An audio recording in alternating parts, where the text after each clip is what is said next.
Bakit inumaga ka na naman ng uwi? Hindi mo ba talaga titigilan yung pag-iinom mo? Ano ba yan? Ang aga-aga ang ingay mo. Visit ka talaga, Pakito.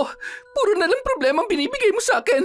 Akala mo ba hindi ko alam ang ginawa mong pamboboso sa dalagang anak ng kapitbahay natin? Tarantado ka talaga. Ano bang pinagsasasabi mo? Wala akong alam sa binibintang mo. Nakukuha mo pang tumanggi? Kung alam ko lang na bubungangaan mo lang ako, sana hindi na ako umuwi dito eh. Wisit na buhay to, oo. Mas mainam pa nga na huwag ka nang umuwi. Hayop ka! Mas hayop ka, Tabachoy! Ah, ganun ha? Sige, kapag pumayat ako, hahayaan kita maglaway. Huyo ka sa akin. Nagsasawa na nga ako'y maglalaway pa. Kapal din naman ang mukha mo. Taon 1978. Lipa. Walang araw na hindi nagbabangayan ang mag-asawang sina Pakito at Isabel. Ang kanilang sigawan ang madalas na naririnig ng mga kapitbahay. Samantala, sa gitna ng kanilang pag-aaway, nanatiling mahimbing ang tulog ng kanilang pamangkin na si Soledad. Ngunit matapos ang kaguluhan, unti-unting nanumbalik ang katahimikan sa loob ng bahay. Hoy, Soledad, gumising ka na nga riyan. Akin na yung kinita mo sa pagtitinda ng sampagita. Tiyang, matumal po ang benta kagabi, kaya maliit lang po ang may bibigay ko sa inyo. Hindi mo kasi inaayos ang trabaho mo, kaya wala kang kinikita. Buiset, yan na nga lang ang naiaambag mo sa gastusin dito ay hindi mo pa magawa. Ay, naku naman kasi bakit kinupkup pa kita? Wala naman akong napapala sa'yo.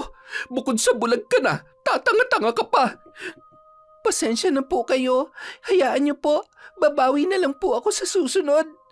Puro ka pasensya. Bumangon ka na riyan at mag-igib ka ng tubig sa poso. Opo, Chang. Habang kinakapa ng tungkod ang daang nilalakaran, maingat na tinungo ni Soledad ang pampublikong igiban sa kanilang lugar. 10 taong gulang pa lamang siya nang mawala ng paningin dahil sa napabayaang katarata sa kanyang mga mata. Nang makulong ang mga magulang dahil sa kasong pagtutulak ng ipinagbabawal na gamot, ang tiyahin niyang si Isabel na ang kumupkop at nagpalaki sa kanya. Ngunit hindi naging maayos ang buhay niya sa piling ng kanyang tiyahin. Soledad, gusto mo tulungan na kitang magsalok ng tubig sa poso? Naku, wag na Ramon. Kaya ko naman tong gawin. Bakit ba ikaw na lang palagi ang gumagawa ng mga mabibigat na gawain? Kung utusan ka ng tiyahin mo, parang hindi niya alam kung anong kondisyon mo. Ano ka ba? Ayos lang sa akin ang mga pinapagawa ni Chang. Wala naman kasi akong gaanong naitutulong sa kanila eh. Tanging ang pagtitinda ng sampagita at mga gawaing bahay lang ang maiaambag ko. Tsaka malaki ang utang na loob ko sa tiyahin ko. Kaya walang problema sa akin kung mahirapan man ako sa mga inuutos niya. Alam mo, bilib talaga ako sa'yo. Kahit bulag ka, ang dami mong kayang gawin. Hindi tulad nung tiyong Pakito mo. Lasinggero na nga, batugan pa. Dapat siyang gumagawa niya mga bagay na inuutos sa'yo ng tiyahin mo eh. Huy, itiko mo nga yung bibig mo. Baka mamaya biglang mapadaan siya dito at marinig niya yung sinasabi mo. Nako, sigurado kukutusan ka nun. Di ako natatakot sa kanya, no? Kahit magsuntukan pa kami ngayon. Sa laki ng muscles ko, sigurado knockout siya sa akin. Siraulo ka talaga. Sige na, uuwi na ako. Ako na magbubuhat ng timba na yan. Masyado yung mabigat para bitbitin mo pa. Wag na, kayang-kaya ko na to. Ilang taon ko na tong ginagawa, no? Minsan lang naman kitang tulungan, kaya akin na yan. Anong silbi ng pagkakaibigan natin kung hahayaan lang kitang mahirapan? O sige, ikaw ang bahala. Ang kulit mo rin talaga. Natutuwang hinayaan ng dalaga ang pagtulong sa kanya ng kababata. Sa loob ng ilang taon nilang pagkakaibigan, naging maayos ang kanilang samahan. Samantala, nang makarating na sila sa bahay ng kanyang tiyahin, kumunot ang noo ng babae, pati na rin ang asawa nitong si Pakito. Bakit narito ka na namang lalaki ka? Nandiligaw ka ba kay Soledad? Hindi po, Aling Isabel. Tinutulungan ko lang po siya dahil mahirap po magbuhat ng isang timbang tubig. Sus! Nagsisinungaling ka pa. Hoy Ramon, para sabihin ko sa'yo, hindi ko hahayaan na ikaw lang ang mapangasawa ni Soledad. Bakit naman po hindi? Matino naman po akong lalaki. Hindi ako lasenggo at sugarol na katulad ninyo. Anong sabi mo? Bingi na po pala kayo ngayon, Ma'am Pakito. Ang lakas-lakas na nga ng pagkakasabi ko tapos hindi nyo pa narinig? Abay, si Raulo ka. Baka gusto mong manghiram na mukha sa aso ngayon. Kayo naman, di na mabiro. Pinapatawa ko lang po kayo dahil palagi kayong galit at seryoso. Hindi ako natutuwa sa iyo, ha? Umalis ka na nga rito bago pa kita balatan ng buhay dyan. Hala, grabe naman kayo sa akin. Ramon, sige na, umalis ka na. Opo, sige po, alis na ako. Salamat sa pagtulong mo, ha? Pumasok ka na nga rito sa loob, Soledad. Matalim na tumingin ang babae sa kanyang pamangkin habang nag-aasikaso ng kanilang makakain. Hindi gusto ng ginang na nakikipagmabutihan ng dalaga sa lalaki na sa tingin niya ay walang mararating sa buhay. Chang, pupunta lang po muna ako sandali kay Nanay Bidang para sabihin na hindi mo na ako magtitinda ng sampagita ngayong araw. Abay, bakit naman? Wala ka nang kinita kahapon tapos hindi ka pa magtitinda ngayon? Medyo masama po kasi ang pakiramdam ko eh. Gusto ko sanang magpahinga kahit konti. Huwag mo nga akong paandaran ng kaartihan mo. Wala na tayong bigas na maisasaing bukas, kaya magtinda ka mamaya. Sige po, Chang. At saka nga pala, lumayo-layo ka nga kay Ramon, ha? Hindi ako natutuwa sa pagiging malapit niyong dalawa. Bakit naman po? Talagang tinatanong mo pa? Sa tingin mo gaganda ang buhay mo kapag siya na pangasawa mo? Pero Chang, kaibigan ko lang naman po si Ramon. Hindi po siya nanliligaw sa akin. Akala mo lang yon. Kilala ko na ang galawan ng lalaking yon kaya umiwas ka. Sinasabi ko sa'yo kapag nabuntis ka ni Ramon, palalayasin talaga kita sa pamamahay na ito. Natahimik na lamang si Soledad sa sinabing yon ng kanyang tiyahin. Sa halip, tinulungan niya na lamang ang ginang sa pag-aasikaso sa kanilang makakain. Matapos ang kanilang tanghalian, nagtungo siya sa bahay ng matandang kinukuhanan niya ng mga tindang sampagita. Nanay Bidang? Soledad, ang aga mo yatang pumunta rito ngayon. Meron ka bang kailangan? Wala naman po. Sasabihin ko lang na kaunti lang ang kukunin kong sampagita ngayon. Ay, bakit naman? Sa totoo lang po, masama ang pakiramdam ko eh. Ang kaso kailangan ko pong magtinda ngayon. Bakit? Ano bang tumututol sa'yo para hindi ka makapagpahinga? Halos wala po kasi akong kinita kahapon, kaya kung hindi ako makakapagtinda ngayon, wala na naman ako maibibigay kay Chang. Pinipilit ka ba ng tiyahin mo na magtrabaho ngayon? Nako, hindi po. Huwag mo nang itanggi dahil alam ko ang ugali ni Isabel. Wala talagang awa ang babaeng yon. Bulag ka na nga ay hinahayaan ka pa rin nilang magtinda sa lansangan. Ayos lang po sa akin yon. Wala naman kasi talaga akong ibang naitutulong kina Chang at Chong eh. Pero dapat nakakapagpahinga ka pa rin. Sisikapin ko pong kumita ngayong araw para makapagpahinga naman ako bukas. Pinakita man ng dalaga sa matanda na ayos lamang ang lahat. Mababakas pa rin sa mukha niya na hindi maganda ang kanyang pakiramdam. Ngunit nung araw na yon, talagang sinikap niyang kumita ng malaki. Inabot na siya ng gabi sa pagtitinda ng sampagita dahil pinilit niya yung maubos. Bago pa man siya makauwi, narinig niya ang boses ng batang kaibigan na namamalimos sa lansangan. Ate Soledad! Potpot, kumusta ka na? Kumain ka na ba? Hindi pa nga po eh. Kanina pa po ako nagugutom. Kaso wala pa nagbibigay sa akin ng limos mula kaninang umaga. Tara, sumama ka sa akin. Kumain tayo sa karinderya ni Aling Puring. Naku, wag na ate. Baka mamaya magalit na naman yung tiyang mo kapag kaunti lang ang perang ibinigay mo sa kanya. Huwag mo na yan alalhanin.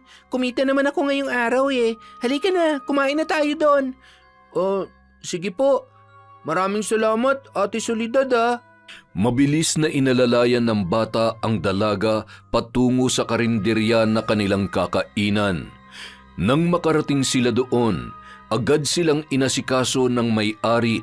Ngunit bago pa man sila makakain, dumating na ang ama ni Potpot at siya ay binatukan. Buisit kang bata ka? Nandito ka lang pala? Kanina pa kita hinahanap dahil wala pang pagkain sa bahay.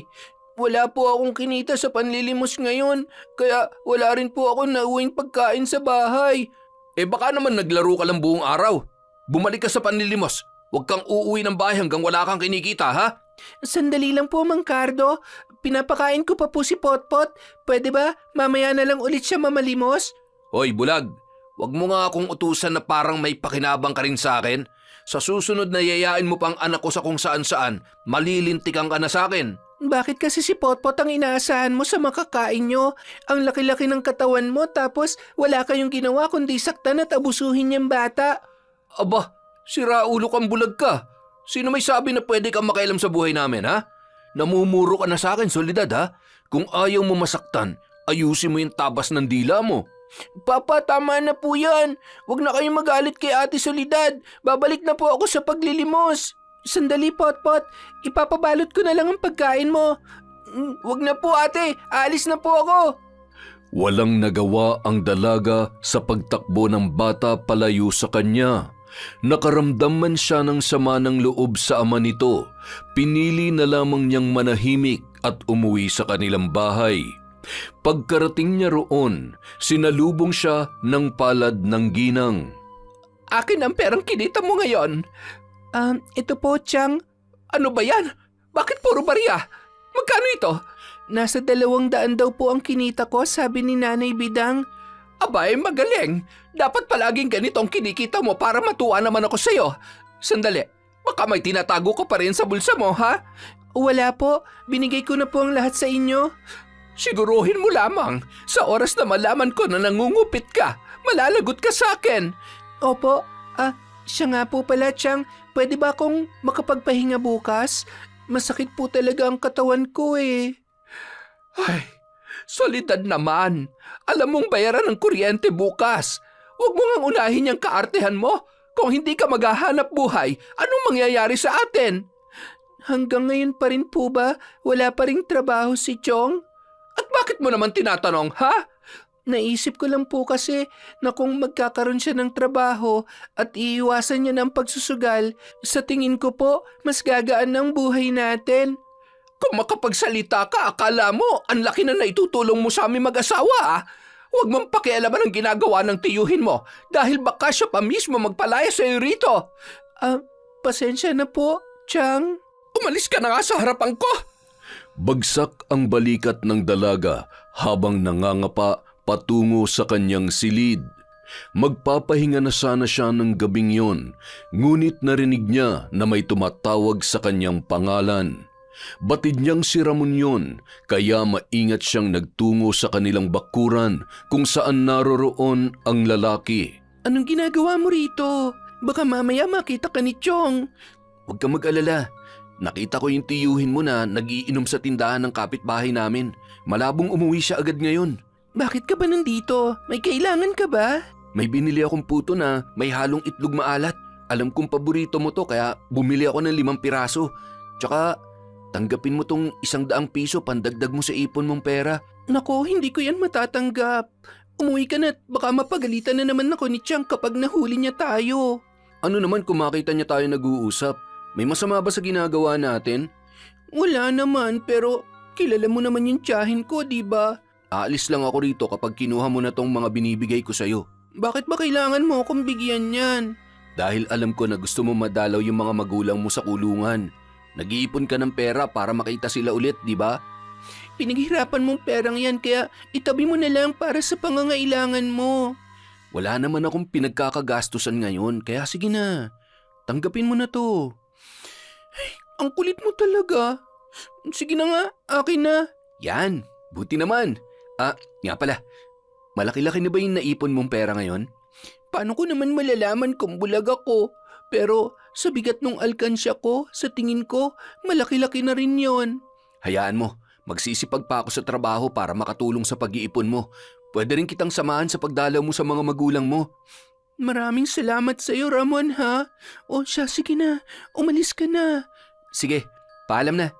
Sandali, Wala man lang bang goodbye kiss? Sampal gusto mo? Ito naman, di na mabiro. Nang makaalis si Ramon sa bakuran ni na Soledad, nanginig ang buong katawan ng dalaga nang marinig ang galit na boses ng kanyang tiyuhin. Nangangapa man siyang bumalik sa loob ng bahay, sinikap niya pa ring kumalma at itago ang takot na nararamdaman.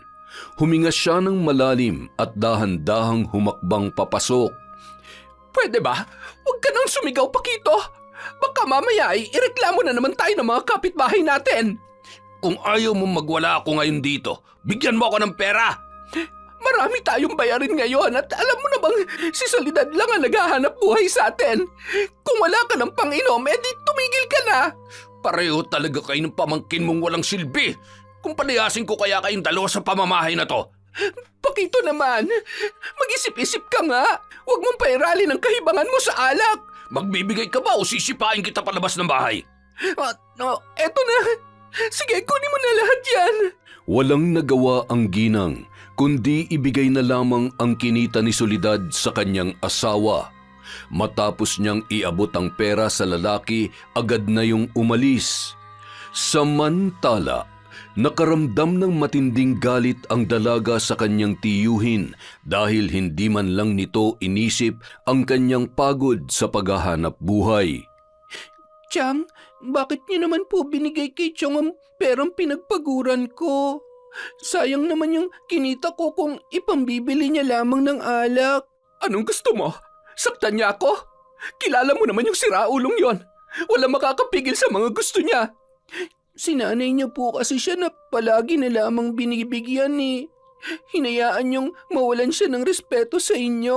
Ang kapal naman ng mukha mong sisihin ako sa mga nangyayari. Hindi ko talaga gusto ang tabas ng dila mong bulag ka, ha? Kapag ako nabwisit sa'yo, puputulan kita ng dila. Nagsasabi lang naman po ako ng totoo, Chang. Wala akong pakialam. Matulog ka na nga lang. Huwag kang kakain ngayon kung ayaw mo matulog sa labas. Galit na binulyawan ng ginang ang kanyang pamangkin, kaya naman hindi na yon nakasagot sa kanya. Pumasok na lamang ulit ang dalaga sa kanyang silid at tahimik na umiyak. Kinabukasan, habang naghihilamos ng muka si Soledad, napansin ng kanyang tiyuhin ang bakas ng buwanang dalaw sa kanyang mahabang kasuotan. Soledad, halika nga rito. Bakit po, Chong? Magpalit ka ng damit mo dahil tinagusan ka na. Po? Hindi mo ba alam na may buwan ng dalaw ka ngayon? Hindi po eh. Maglinis ka ng katawan mo para hindi ka nangangamoy malansa. Siya nga pala. Iwas-iwasan mo si Ramon kung ayaw mo malintikan ka sa akin, ha? Kaibigan ko lang naman po si Ramon, Chong. Sino niloko mo? Akala mo hindi ko alam na nakikipaglandian ka sa kanya? Tigilan mo ang pakikipagmabutihan kay Ramon dahil walang ibang lalaki ang pwedeng makinabang sa'yo kundi ako lang. Hindi ko po nauunawaan yung sinasabi niyo, Chong. Sundin mo na lang kung anong inuutos ko sa'yo. Maliwanag ba? Opo. Tumugon na lamang ang dalaga sa ipinag-uutos ng kanyang tiyuhin, kahit pa hindi niya nauunawaan ang sinasabi nito. Ang mga bagay na nagbibigay sa kanya ng pangamba ay pinagsasawalang bahala niya na lamang. Hanggang isang gabi. Soledad, nasan yung tiyahin mo? Wala po si Chang ngayon dahil dumalo po siya sa seminar at pinapasabi niya na bukas pa raw po siya uuwi. Para sa naman yung seminar na yon? Para po sa inaplayan niyang trabaho. Ganun ba? Mabuti naman at naisipan niya na magtrabaho. Kaya nga po eh. Nga pala, may pagkain na po akong hinanda sa inyo, Chong. Tawagin niyo na lamang po ako kung may kailangan po kayo. Sandali. Dito ka lang muna sa tabi ko. Samahan mo akong kumain ngayon. Pero tapos na po akong kumain, Chong. Wala akong pakialam. Sumunod ka lang sa sinasabi ko. Matalim na tinitigan ni Pakito ang dalaga at walang kaabog-abog na hinapit niya ang bewang nito. Napasinghap naman si Soledad sa ginawa ng kanyang tiyuhin at agad na sinikap kumawala. Ngunit hindi niya kayang tapatan ang lakas ng lalaki. Chong, bitawan niyo po ako. Nasasaktan po ako. Lalo ka pa masasaktan kapag sumigaw ka at hindi mo ginawa ang gusto ko. Nakikiusap po ako, Chong. Huwag niyo po akong gawin ng masama. Alam mo, matagal na ako nagtitimpi sa pagnanasa ko sa iyo, Soledad. Ngayon lang ako magkakaroon ng pagkakataon na maangkin ka, kaya pagbigyan mo na ako. Huwag po, Chong. Maawa kayo sa akin. Tumahimik ka! Sandaling nahinto sa paghinga ang dalaga nang suntukin siya sa sikmura ng kanyang tiyuhin na naging dahilan ng unti-unting pagkawala ng kanyang lakas. Gustuhin man niyang sumigaw, ngunit hindi niya magawa dahil tila naubusan siya ng hangin at nanigas ang kanyang lalamunan sa tindi ng sakit. Matapos siyang gamitin ng lalaki, nakaramdam siya ng labis na panghihina. Napakahayop niyo, Chong. Humanda kayo. Isusumbong ko kayo kay Chang Isabel. Eh di subukan mo. Pero sa iba, wag mo sasabihin yan. Papatayin kita. Tsaka para sabihin ko sa iyo, walang masama sa ginawa ko dahil siningil ko lang ang mga ginastos ko sa pagpapalaki sa iyo. Napakasama ninyo. Kuyom ang kamao ng dalaga habang umaagos ang kanyang mga luha. Gustuhin man niyang magsumbong ay hindi niya na nagawa. Nanatili lamang siyang tahimik at umiyak ng walang ingay. Kinabukasan, pagka-uwi ni Isabel, nakita niya ang pamangkin na nakaupo sa mahabang bangko sa labas ng kanilang bahay. Napansin niya rin na namumugto ang mga mata nito. Hoy, Soledad! Anong tinutunga-tunga mo rito sa labas? Nakapaghanda ka na ba ng makakain natin? Chang, may sasabihin po ako sa inyo. Ano na naman? Oh, narito ka na pala, Isabel. Eh, kumusta yung seminar mo, ha?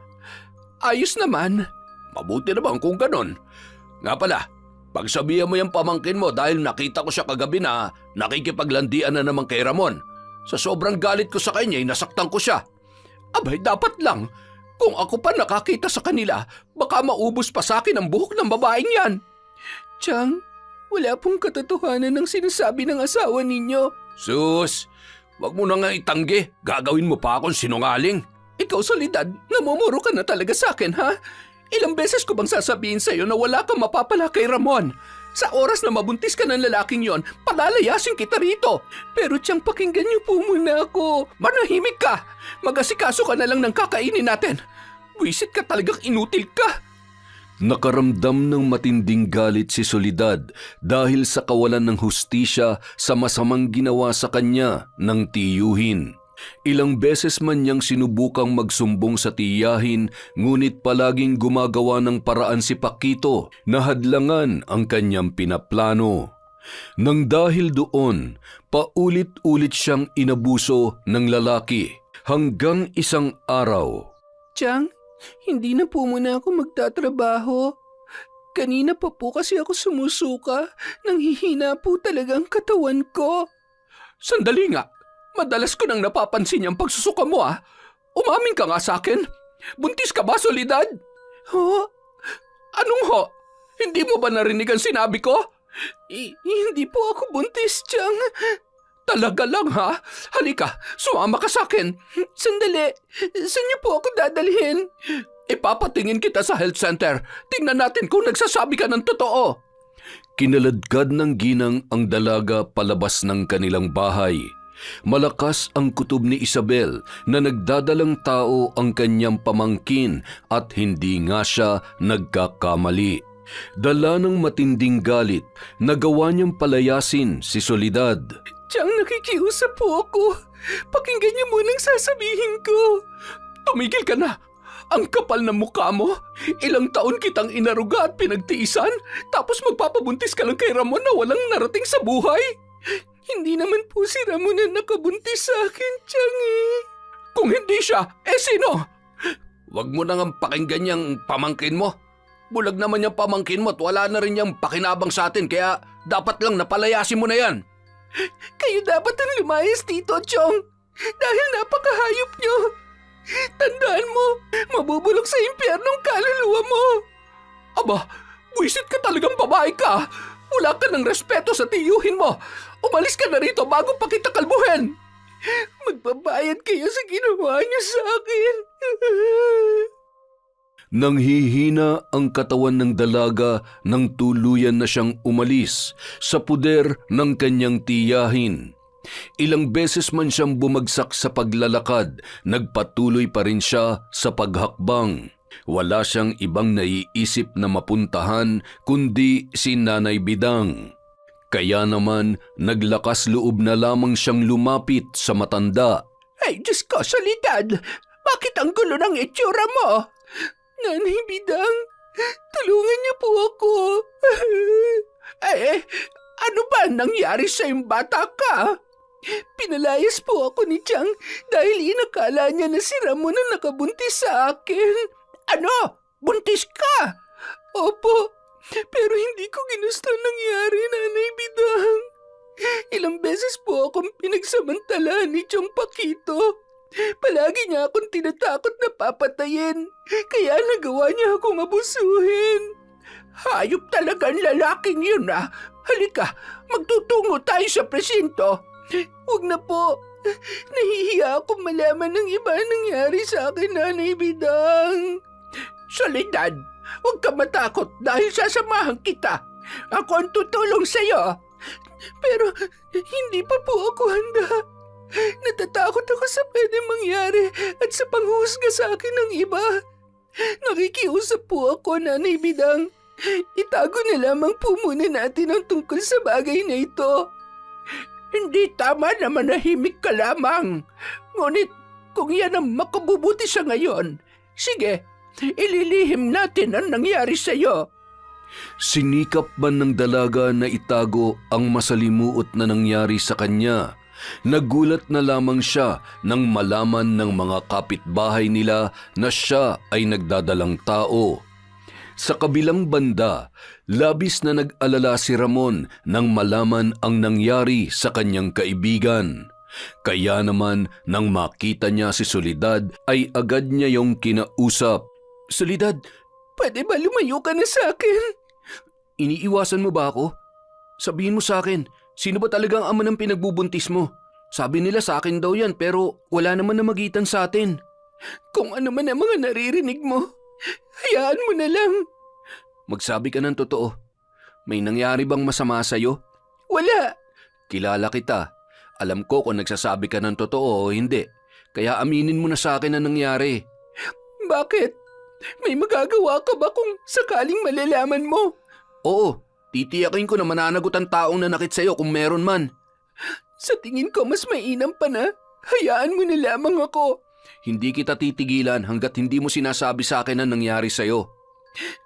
Pero natatakot ako, Ramon. Soledad, kaibigan mo ko. Mula pa noon magkaramay na tayo sa lahat ng problema mo.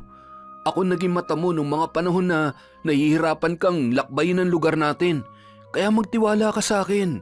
Ramon, pinagsamantalahan ako ni Chong Paquito.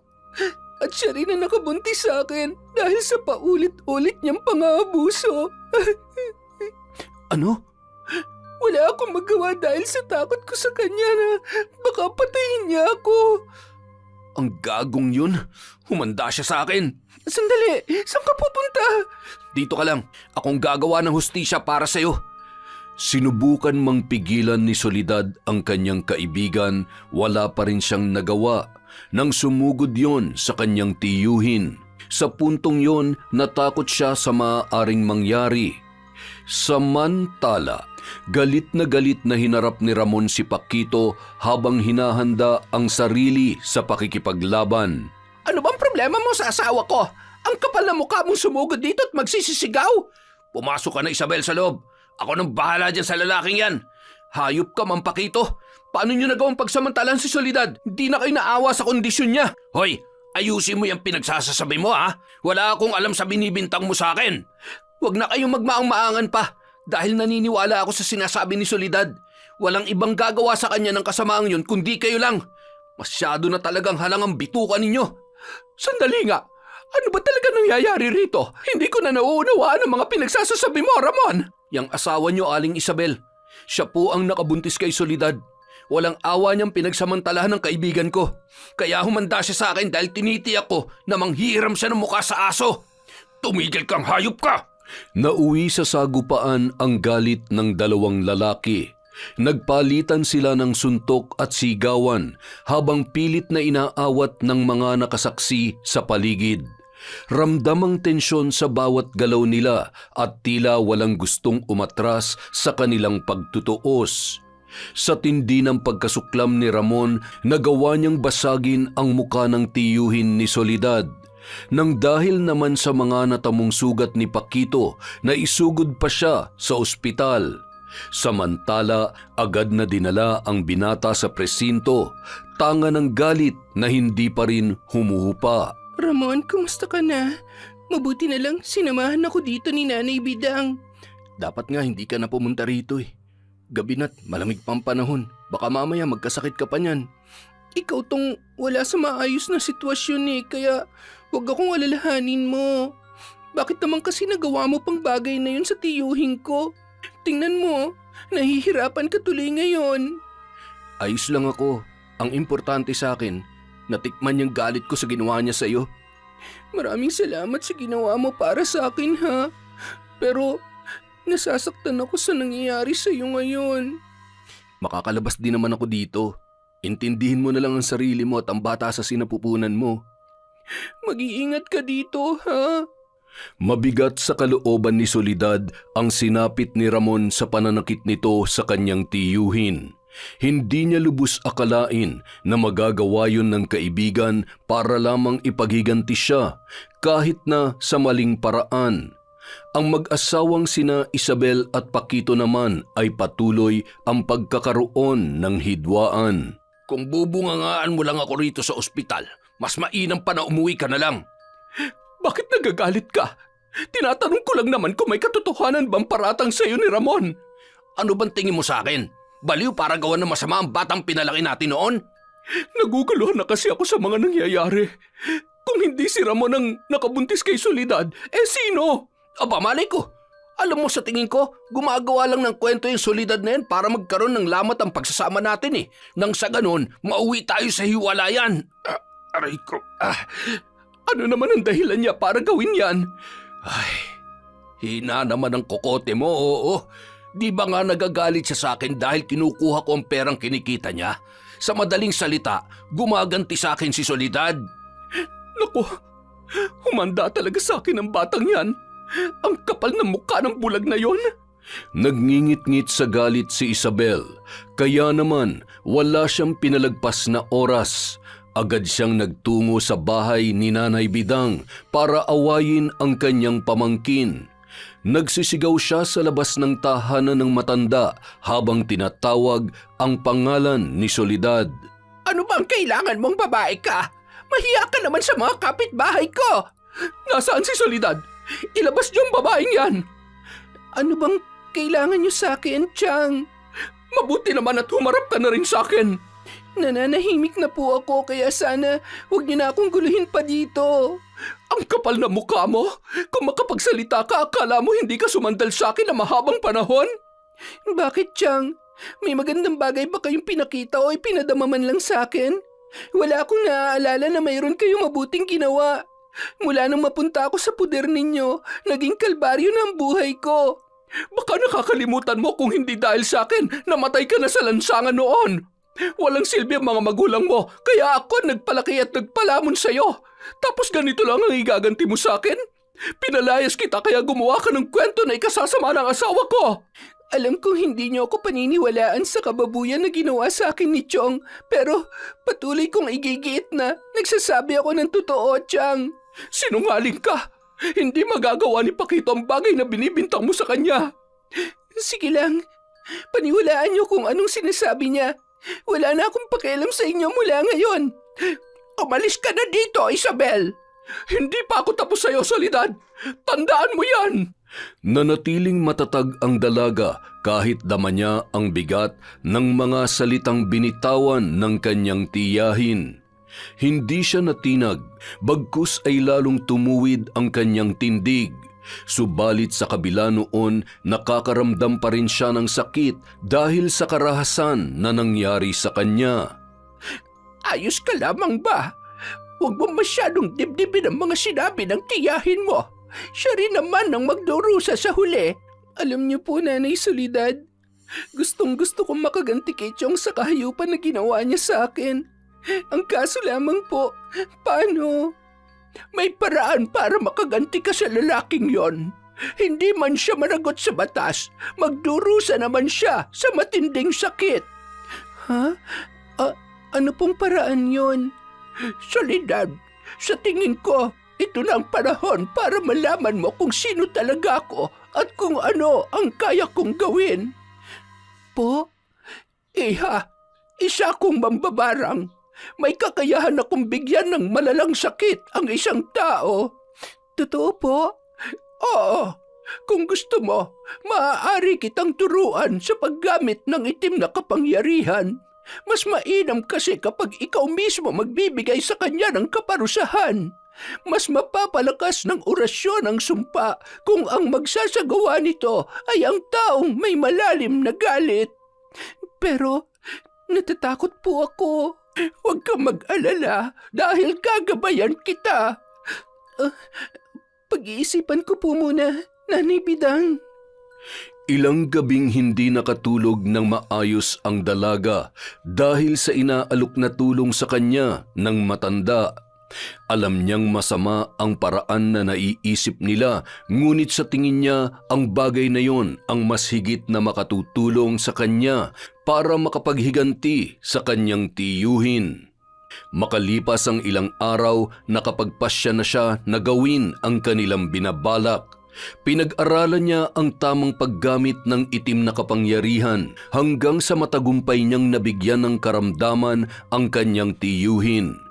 Nang panahon na yon, halos kalalabas lang din ng lalaki sa ospital. Ano ba nangyayari sa iyo, Pakito? Kanina ka pa hindi mapakali sa kinahihigaan mo. Hindi ko nga alam eh.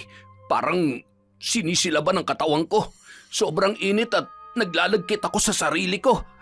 Bakit hindi ka maligo para guminhawi ang pakiramdam mo? Ayoko. Gusto ko na nga magpahinga eh. Ang kaso eh, nahihirapan ako matulog. Ano nang gagawin natin? Siya nga pala, uminom ka na ba ng gamot? Hindi pa. Eh bakit naman? Paano mawawala ang maga sa mukha mo kung hindi mo iinumin ng tama ang gamot mo? Ako nang bahala sa sarili ko. Matulog ka na nga lamang dyan. Aray. Ewan ko sa'yo. Ang tigas talaga ng ulo mo. Galit na tinalikuran ni Isabel ang kanyang mister at hinayaan niya na lamang yon. Kinabukasan, habang kumakain sila ng pananghalian, bigla na lamang nakaramdam ng paninikip ng dibdib si Pakito na nagdulot sa kanya ng hirap sa paghinga. Nang mga sumunod na araw, lubos na ng hina ang kanyang katawan at nawalan siya ng gana sa pagkain.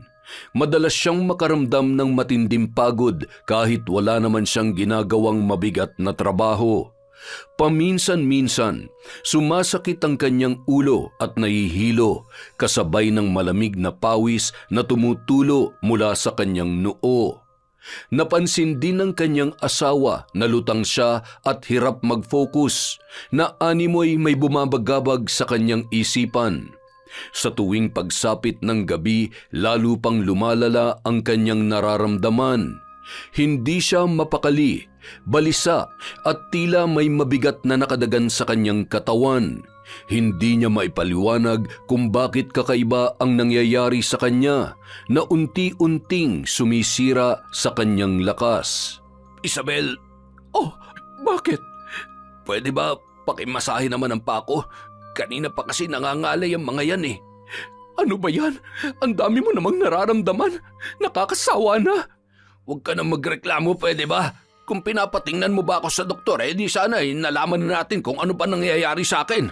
Kung makapagsalita ka, akala mo naman may pera tayo. Alalahanin mo, maliit lang ang kinikita ko sa trabaho. Sapat lang para hindi tayo mamatay sa gutom. Alam mo, dapat sinisingil mo yung pamangkin mo sa pagpapalaki natin sa kanya eh. Mahal na araw ngayon, kaya sigurado malaki ang kinikita nun sa pagtitinda ng sampagita. Ha? Tama ka. Mabutit na isip mo yan. Di mo naman ako katulad na makitid ang utak. Ano ka ba? Umayos ka nga sa pagsasalita mo. Nakakainis ka na talaga. Bakit? Totoo naman, di ba?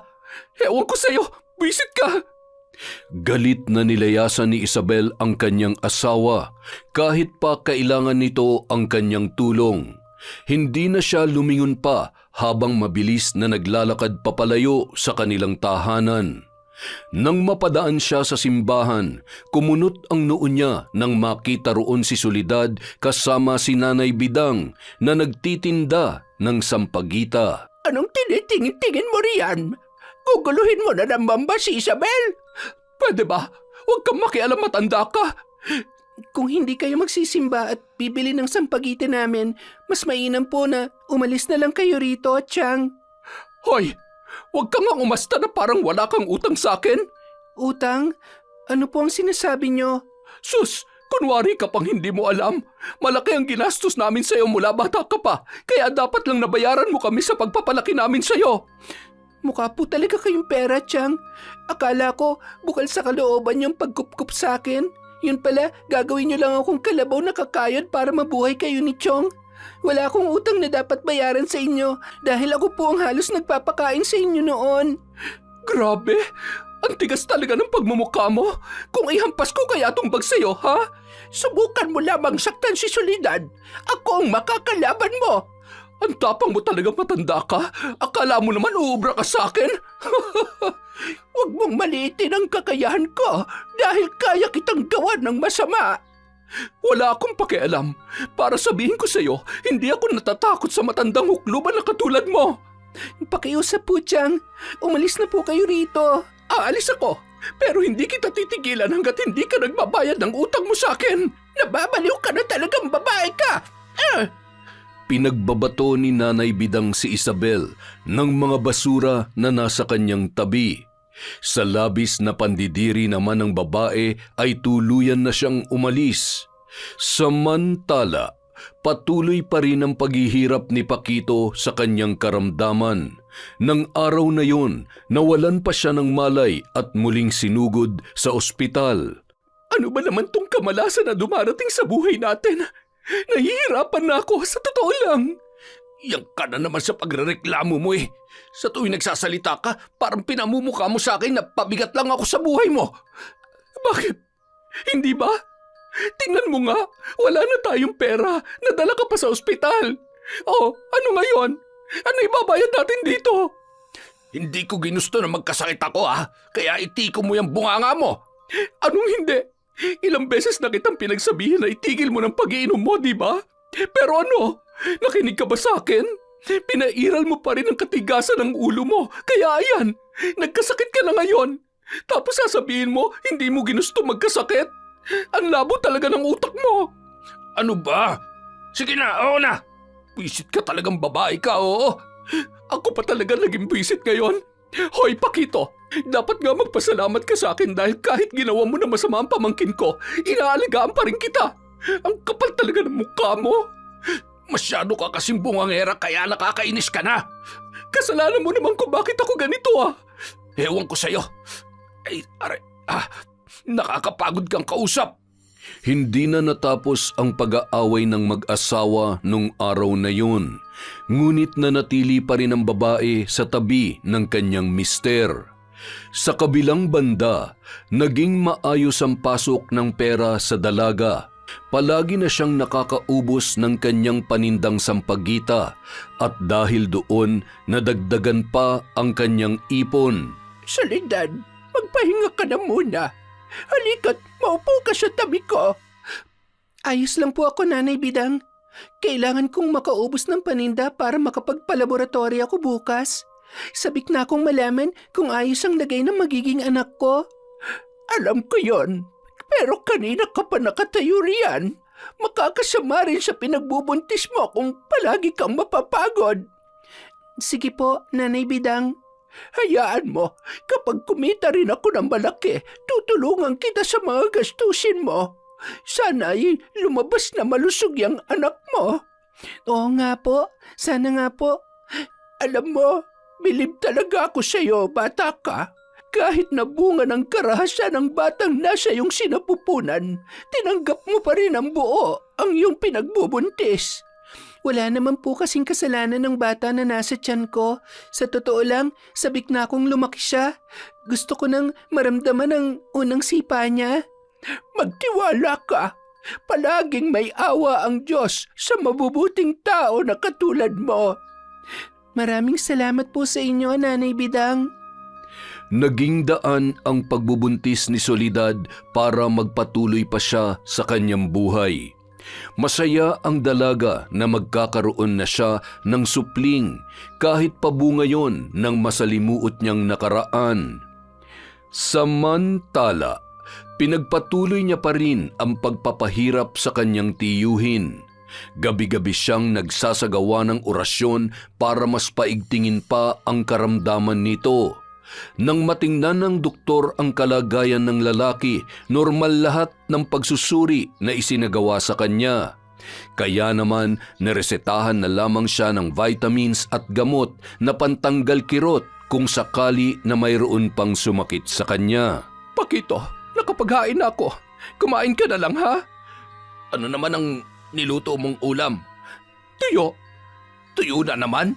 Wala ka bang ibang alam ipakain sa akin kundi tuyo? Huwag ka na magreklamo dahil inutang ko pa yan sa tindahan. Halos wala na nga tayong makain, nag-iinarte ka pa. Hindi ako nag-iinarte. Alam mo namang may kati-kati ako eh. Paano gagaling to kung puro tuyo na lang ang ipapakain mo sa akin? Kung gusto mo na masarap na ulam, di magtrabaho ka. Ay naku, napakabobo mo talaga. Paano ako makakapagtrabaho kung ganitong kalagayan ko? Maraming paraan kung gusto mo talaga magtrabaho. Ang kaso, tamad ka. Ilang taon tayo nakaasa sa kinikita ni Soledad. At ngayon, wala na tayong maaasahan. Abay, dapat tulungan mo ako sa paghahanap buhay. Hindi mo ba talaga nauunawaan ang sinasabi mo? Hirap na nga akong makatayo. Nanghihina ng mga buto ko. Kaya paano kita matutulungan sa paghahanap buhay? Di mamalimos ka. Ano? Nababaliw ka na talagang babae ka, ano? Umalis ka na nga't baka kung ano pa magawa ko sa'yo. Hindi inaasahan ni Paquito na sasabihin yon sa kanya ni Isabel. Mula nung magkasakit siya ay hindi na naging maayos ang pagtrato sa kanya ng kanyang asawa. Gayunpaman, patuloy pa rin siyang nakikisama sa kanyang misis dahil hindi niya kayang buhayin ang kanyang sarili. Sa mga araw na lumilipas, lalo lamang lumalala ang kanyang kondisyon. Madalas, hindi na siya makatayo ng mag-isa at hirap na ring kumain. Sa kabila noon, wala pa ring pakialam ang kanyang asawa at tila nagsawa na sa pag-aalaga sa kanya. Unti-unti na ring nagiging malamig ang pakikitungo ni Isabel. Ay, nakakapagod na talagang buhay na to. Bakit ngayon ka lang? Alas 5 ng hapon ang out mo sa trabaho, di ba? Bakit pasado alas 8 ka na umuwi? Pagod ako kaya pwede ba? Huwag mo akong simulan. Napapansin ko para nagiging madalas na ang pag-uwi mo ng late ah. Sabihin mo nga, may lalaki ka ba? Yan ka na naman sa tamang hinala mo eh. Palibasa inutil ka na kaya takot ka sa sarili mong multo. Hoy Isabel, namumuro ka na sa akin ha? Ayusin mo yung pagsasagot-sagot mo. Bakit? Totoo naman, di ba? Nung malakas ka pa, kung pagsalitaan mo ako parang wala akong naitulong sa buhay mo. Alam mo, sa totoo lang, napapagod na ako sa iyo, Paquito. Subukan mo lang akong iputan sa ulo, Isabel. Papatayin talaga kita. Gawin mo. Hindi ako natatakot sa iyo. Pinagsawalang bahala na lamang ni Isabel ang banta ni Paquito. Walang takot niyang ginawa ang pinaparatang nito sa kanya. Nang dahil sa paulit-ulit na pangiinsulto ng lalaki, tuluyan nang nabaling sa iba ang kanyang atensyon. Isabel, baka gusto mong ihatid na kita sa trabaho. Naku, wag na. Nakakahiya naman sa iyo. Ano ka ba? Ayos lang yun. Akin na yung bag mo. Ako na magdadala niyan. Salamat, Cardo, ha? Walang anuman. Mula ngayon, palagi na kitang ihahatid at kung may oras pa ako, pwede rin kitang sunduin.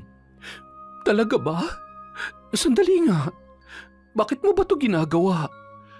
Ano ba sa tingin mo? Ano nga? Matagal na kitang gusto, Isabel. Ang kaso, niisip ko yung asawa mo eh. Buisit na lalaking yon. Sa totoo lang, napapagod na akong makisama sa kanya. Nagawa ka na niyan lokohin at binuntis pa yung pamangkin mo. Kung ako sa'yo, iiwanan ko na yun. Malapit ko na talagang gawin yan, Cardo. Sandaling napaisip si Isabel sa sinabing yon ng lalaki. Maraming dahilan para iwanan niya na si Paquito. Ang kaso hindi niya alam kung paano yun sisimulan. Hindi nagtagal, nagkaroon na sila ng malalim na relasyon ni Cardo at ang kinikita naman ni Potpot ang kanilang inaasahan. Madalang nang umuwi ang babae sa kanilang bahay dahil madalas sa tahanan na siya ng kanyang lalaki tumutuloy. Ate Soledad! Oh, Potpot, umiyak ka ba? May nangyari ba sa'yo? Yung tiyahin mo, kinuha yung perang pinaghirapan ko. Ha? Sandali, bakit naman gagawin ni Chang yon? Hindi mo pa ba alam? Ang alin? Si Aling Isabel at si Papa matagal na nagsasama sa bahay. Madalang nang umuwi yung tiyahin mo kay Mang Paquito. Kinukuha niya yung kinikita ko para sa pangangailangan nila ng papa ko. Samantalang ako nagpapakahirap maghanap buhay. Madalas, hindi pa ako nakakakain. Sobra na talaga si Chang. Hoy, Potpot, narito ka lang pala. Kanina pa kita hinahanap pa. Nanginginig sa galit si Soledad nang marinig ang boses ng kanyang tiyahin. Hindi man niya nakikita ang babae, batid niyang nakatingin yon sa kanya ng masama. Kumukulo sa puot ang kanyang dibdib habang nakakuyom ang kanyang mga kamao. Chang, totoo ba na kinukuha niyong kinikita ni Potpot sa panlilimos? Oh, ay ano naman ngayon? Talagang tamad kayo magbanat ng buto, no? Hindi na kayo naawa sa bata. Sa bagay, ako nga na pamangkin niyo nagawa niyo pang abusuhin eh. Ano bang pinuputok ng butsi mong bulag ka? Alam mo, konting-konti na lang, babanata na kita dyan. Ang lakas ng loob mong pagsalitaan ako dahil may nasasandalan ka na ngayon. Pero sa oras na mamatay ang matandang tumutulong sa'yo, tingnan natin kung saan ka pupulutin. Hindi ako katulad niya na umaasa lang sa iba para mabuhay. Ang yabang mo talaga. Kung hindi mo sana sinira ang pagsasama namin ng tiyuhin mo, wala ako sa ganitong sitwasyon. Tinamad na akong pakisamahan siya dahil sa kataksilan ninyong dalawa. Kataksilan namin dalawa? Anong pinagsasasabi nyo? Pinagsamantalahan ako ng asawa ninyo at hindi ko ginusto nangyari sa akin. Sino niloko mo? Akala mo hindi ko alam na inaakit mo nun si Paquito? Tapos nang hindi kayo magkasundo, gumawa ka ng kwento na ikasisira ng relasyon namin. Pero ayos na ako ngayon dahil nagsasama na kami ni Cardo. Hintayin niyo lang, makakarma din kayo. Matatag ang boses ni Soledad nang sabihin yon sa kanyang tiyahin. Wala na siyang ipinakitang kahit na anong takot sa harap nito. Dahil sa matinding galit, nagawa niyang bigyan to ng karamdaman na walang lunas, katulad ng ginawa niya sa kanyang tiyuhin. Sa mga sumunod na araw, nakaramdam ng matinding pananakit si Isabel sa kanyang likuran, kasabay ng pagkirot ng kanyang sikmura na tila ba pinipiga ang loob. Aling Isabel, ito na po yung pinabibili niyong gamot. Bakit pa ang tagal mo? Kanina pa kita inutusan, di ba? Tinawag po kasi ako ni Mang Paquito. Tinatanong niya kung nandito daw po kayo. Oh, anong sinagot mo sa kanya? Ano pa po ba? Di sinabi ko po yung totoo. Lintik ka talagang bata ka. Bakit mo sinabi? Hindi nyo naman po may tatago ang pakikipagrelasyon nyo kay Papa dahil madalang nyo na lang uwian yung asawa ninyo. Tapos, usap-usapan na po kayo ng mga kapitbahay dito. Kahit na, hindi mo pa rin dapat sinabi. Masama na nga ang pakiramdam ko lalo mo pang pinapasama. Isabel! Lumabas ka riyan! Nanginginig ang buong katawan ng babae nang marinig ang galit na boses ng kanyang asawa. Hindi niya inaasahan na magagawa pa ng lalaki na makabangon sa hinihigaan kahit pa lumalala na ang kondisyon nito. Sa takot ni Isabel, nagtago siya sa loob ng banyo. Ngunit hinarap naman ni Cardo si Paquito na kanina pa nagsisisigaw sa labas ng kanilang bahay. Anong ginagawa mo rito? Ilabas mo yung asawa ko! Hayop ka! Kahit ibalik ko pa sa iyo si Isabel, hindi na rin niya gugustuhin na makasama ka pa, Paquito. Tingnan mo nga yung sarili mo. Halos hindi ka na makalakad. Ang kapal na mukha mong agawin sa akin ang asawa ko. Pareho lang naman tayong walang trabaho. Kaya ano nakita niya sa'yo at nagawa niya ako ipagpalit sa katulad mo? Inutil ka na kasi. Kaya napagod na mag-alaga sa iyo si Isabel. Ako nagagawa ko pa siyang paligayahin. Pinatigil ko na rin siya sa pagtatrabaho. Mga hayop kayo! Humanda kayo sa akin! Sa oras na gumaling ako, papatayin ko kayong dalawa! Sige lang, hihintayin ka namin dito. Walang nagawa si Paquito sa pangiinsulto sa kanya ni Cardo. Gustuhin man niyang saktan ang kabit ng kanyang asawa, batid niya na hindi niya kayang tapatan ang lakas nito. Samantala, lalo pang pinaigting ni Soledad ang pagpapahirap sa kanyang tiyuhin at tiyahin. Ang pagkasuklam niya sa dalawa ay sumagad na hanggang sa kaibuturan ng kanyang pagkatao. Hindi ka pa rin ba tapos sa pagdarasal? Kanina pa po ako natapos, pero pinag-aaralan ko pa rin po ang ibang orasyon. Kulang pa ba ang pagpapahirap mo sa mag-asawang yon? Balita ko ay tuluyan ng iniwan ni Isabel si Paquito. Opo, Nanay Bidang. Sa totoo lang, masaya ako sa nangyayari sa kanila. Hiniling ko talaga na magkaroon ng lamat ang pagsasama nila. Gabi-gabi ako nagsasagawa ng orasyon para sunod-sunod ang kamalasan na dumating sa kanilang buhay. Sa tingin ko ay sapat na ang hirap na kanilang nararanasan. Soledad, mas mainam pa na itigil mo na ang pananakit sa mag-asawang yon. Ayoko.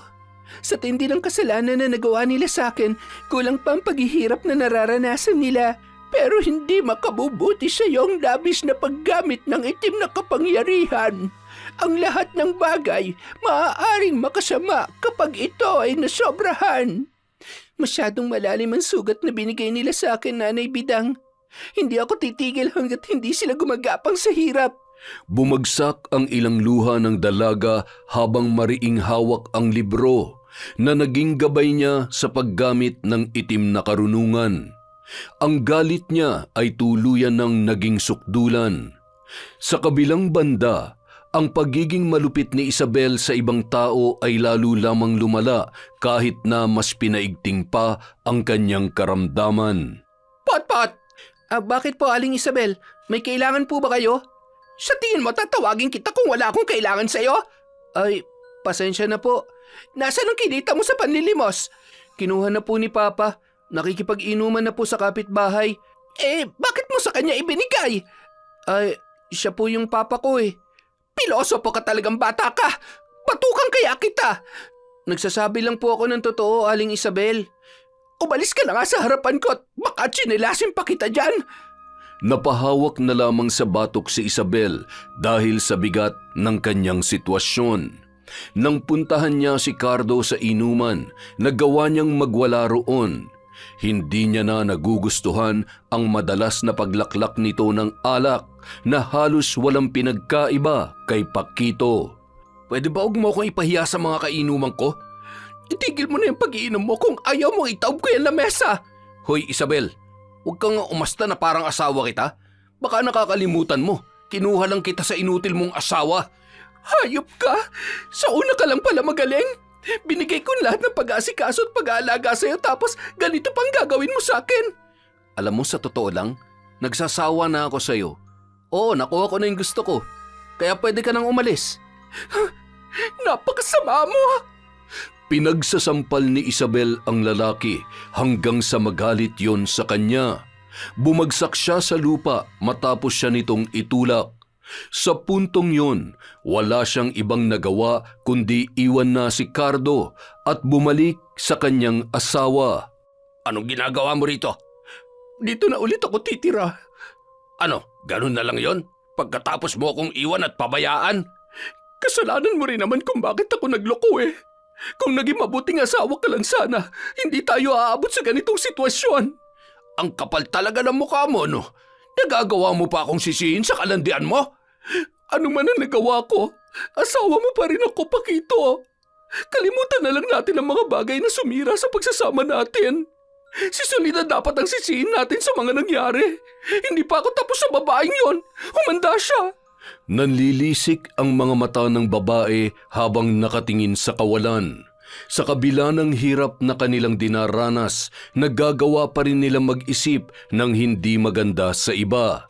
Isang gabi, Habang naglalakad pa uwi si Soledad, tinangka siyang itulak ni Isabel sa gitna ng kalsada upang tapusin na ang kanyang buhay.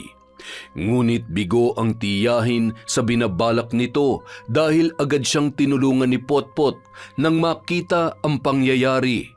Nang bumagsak siya sa lupa, agad niyang kinapa ang kanyang tungkod na nabitawan nang siya ay itulak. Ate Soledad, ayos ka lang ba? Oo, Potpot. Sandali. Sino ba yung tumulak sa akin? Ako? Bakit? Chang?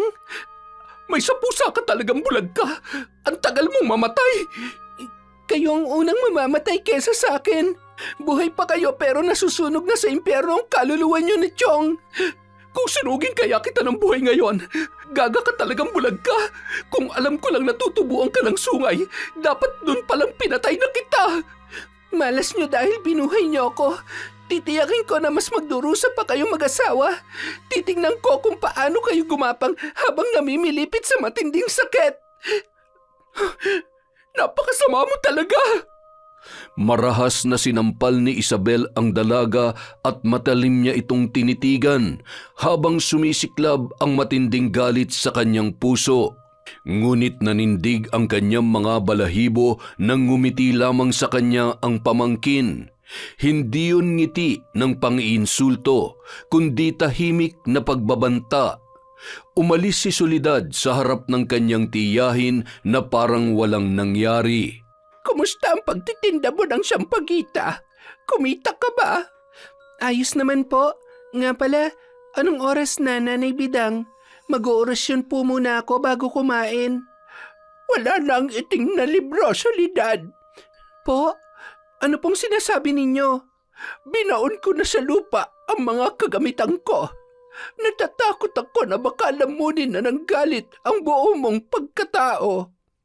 Saan niyo binaon yung itim na libro? Tumigil ka na.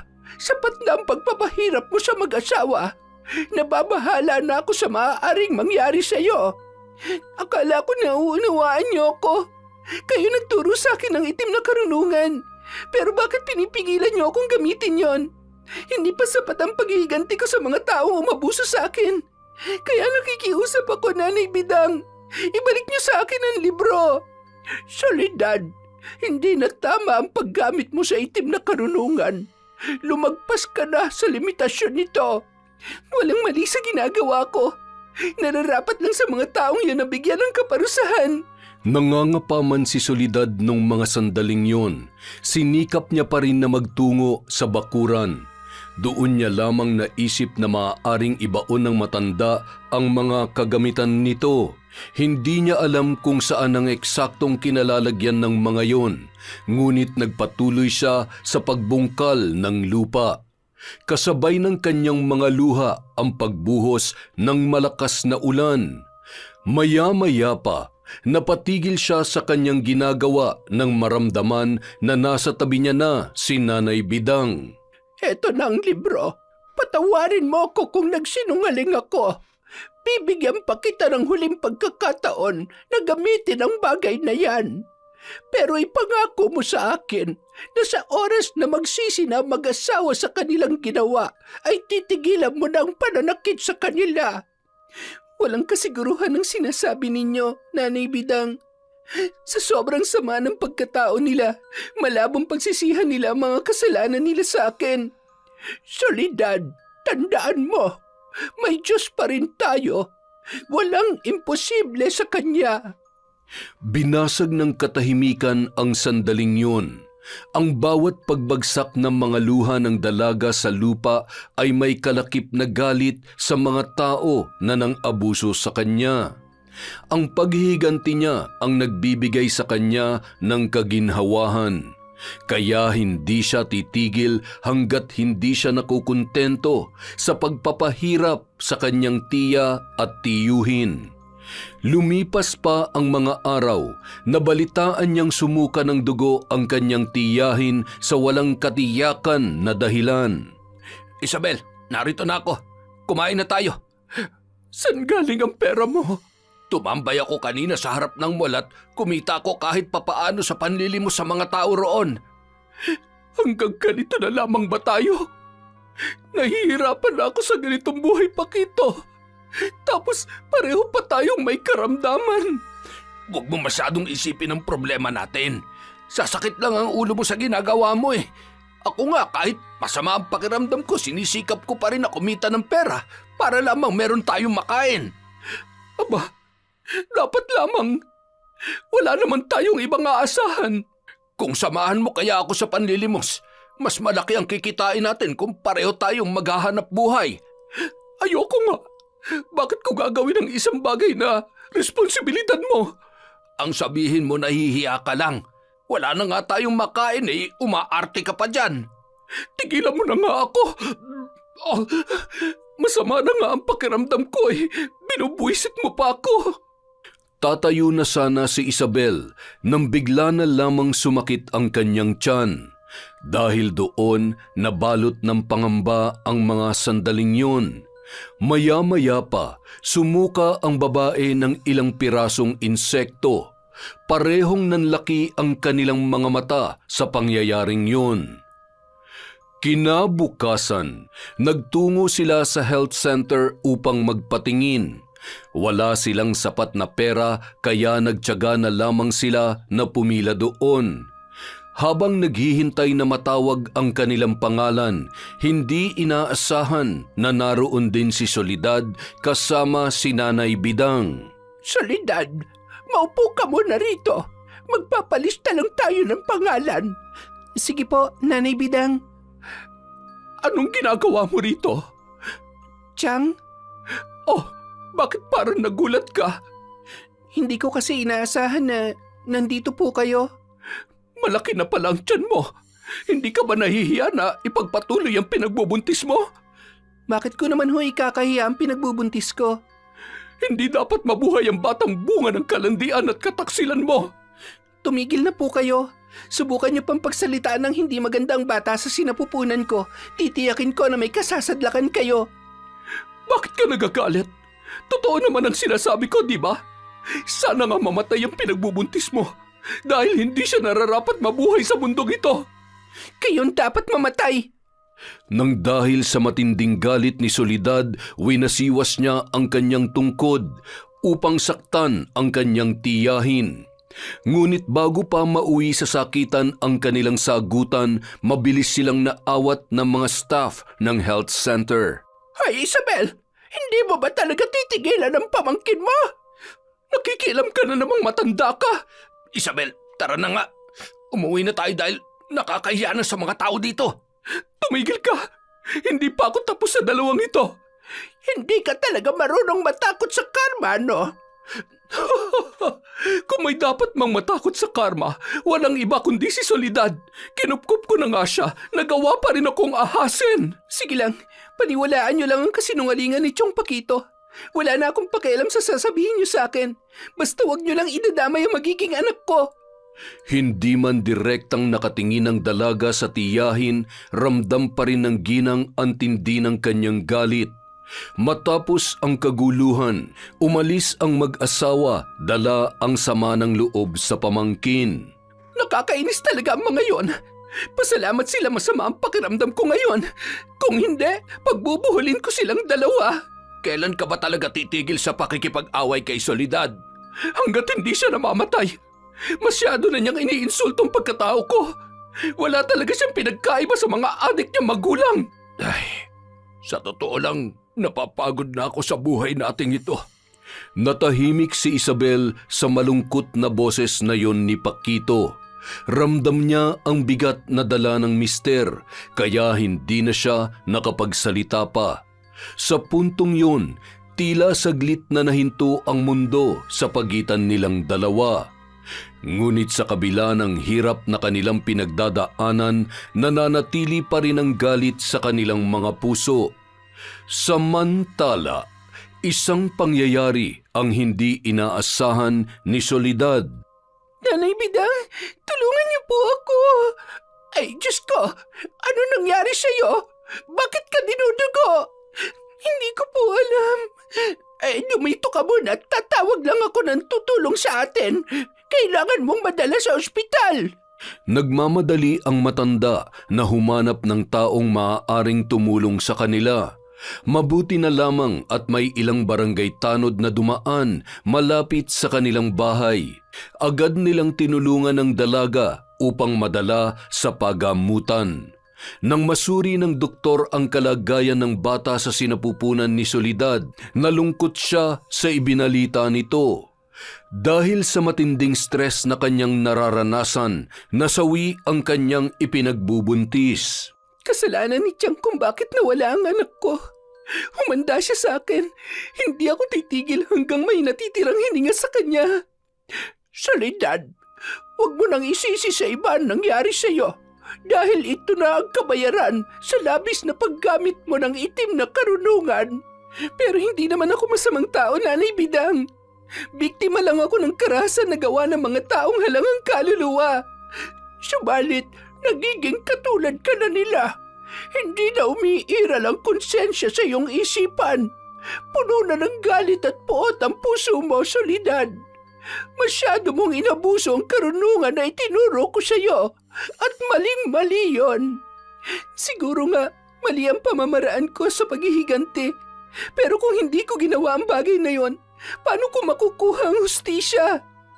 Matagal mo nang nakuha ang hustisya, Soledad. Sapat na ang hirap na pinagdadaanan ng mag-asawang yon.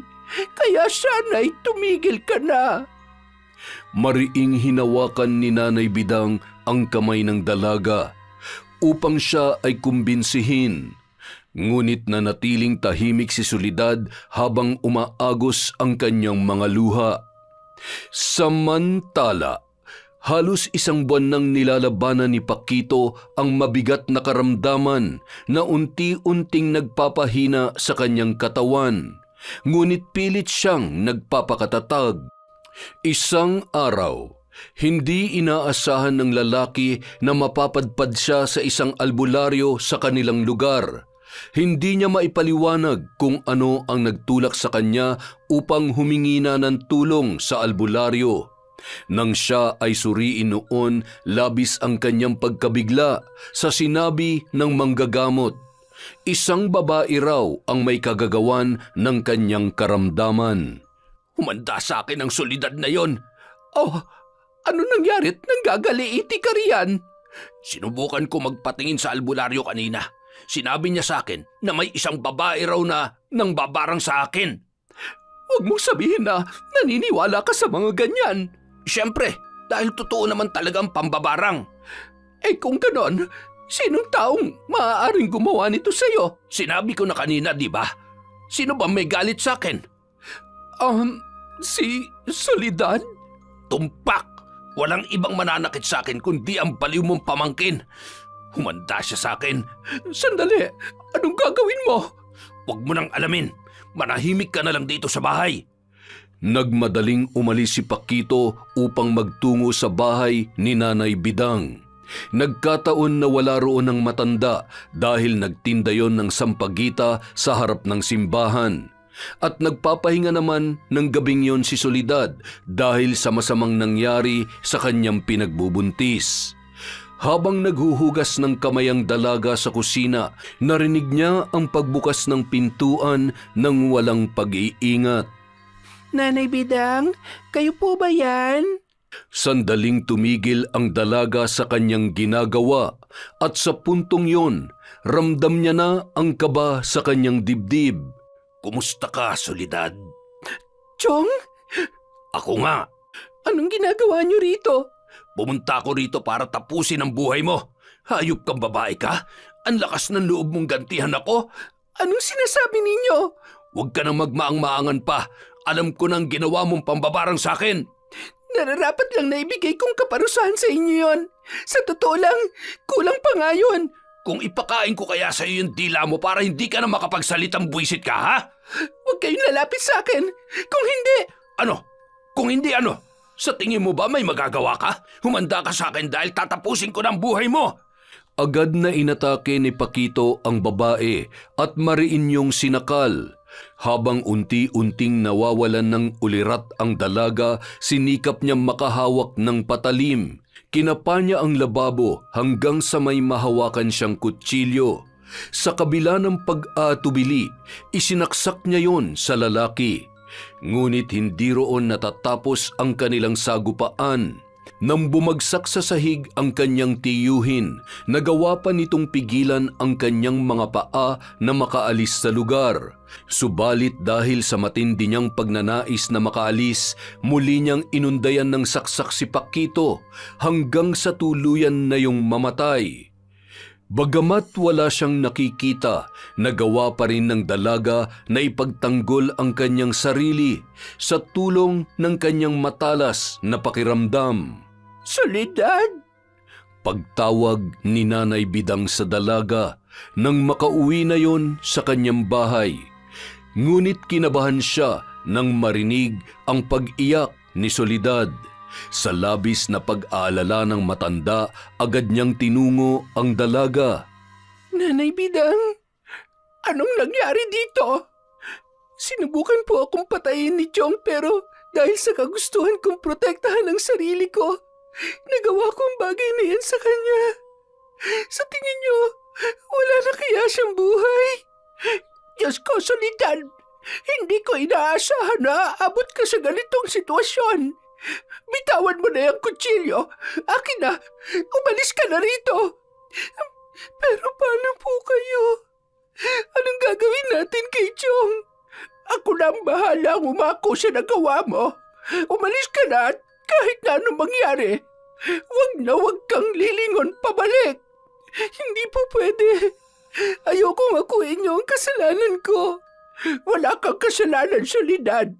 Dahil pinagtanggol mo lamang ang iyong sarili. Marami pang magagandang bagay ang maaaring mangyari sa buhay mo.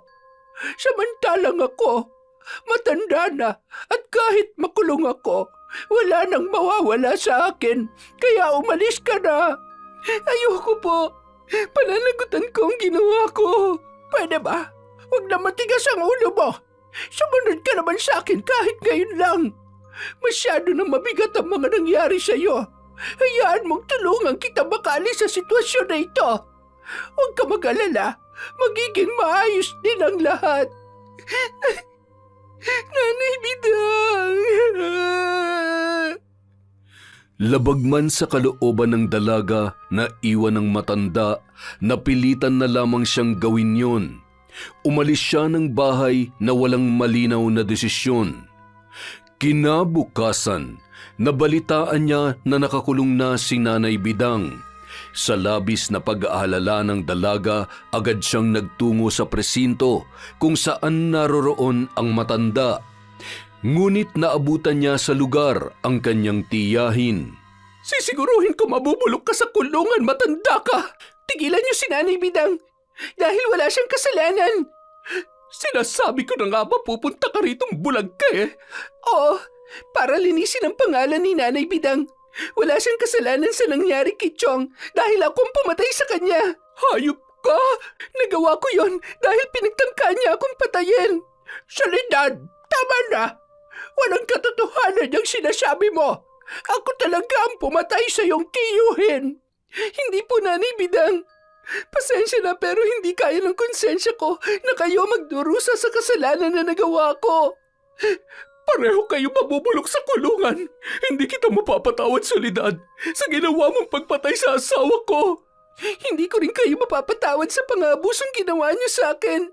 At wala akong pinagsisisihan sa mga nagawa ko sa inyo. Nanatiling matatag ang boses ni Soledad kahit pa nanginginig ang kanyang katawan at patuloy na umaagos ang luha sa kanyang mga mata. Sa kabila ng sakit at takot na kanyang pinagdaraanan, pinili niyang maging matapang. Hindi na siya ang dating mahina at tahimik na dalaga. Hinarap niya ang pananagutan sa kanyang nagawa at sa bandang huli, napagtagumpayan niya ang lahat ng pagsubok. Napatunayan sa korte na pagtatanggol lamang sa sarili ang kanyang ginawa laban sa tiyuhin na mayroong masamang balak sa kanya.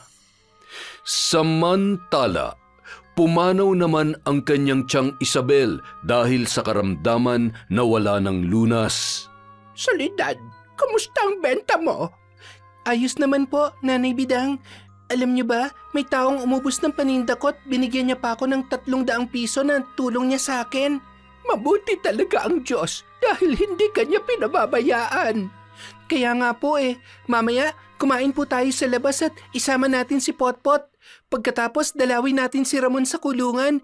Balita ko, malapit na rin siya makalabas dahil na-dismiss na raw yung kasong isinampa sa kanya ni Chong Paquito nung wala nang dumalo sa hearing. Ay, oo nga sige ba? Maraming salamat sa inyo, Nanay Bidang ha. Kung hindi dahil sa pangaral niyo sa akin, baka tuluyan na akong nilamon ng galit. Opo, masakit pa rin ang mga nangyari sa akin, pero alam ko na maghihilom din ang mga sugat sa puso ko. Tama ka, Soledad. At huwag nating kalimutan na humingi ng gabay sa Panginoon.